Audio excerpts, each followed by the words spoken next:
لا إله إلا الله محمد رسول الله اللهم صل على محمد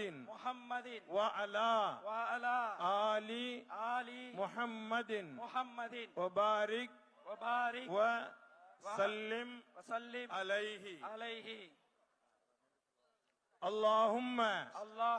لك صمت وبك آمنت وعليك توكلت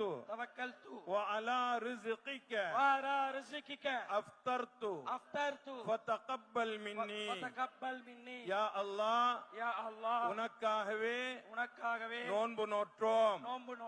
உன்னுடைய அருளாலேயே நோன்பை திறக்கின்றோம் எங்களுடைய நோன்பை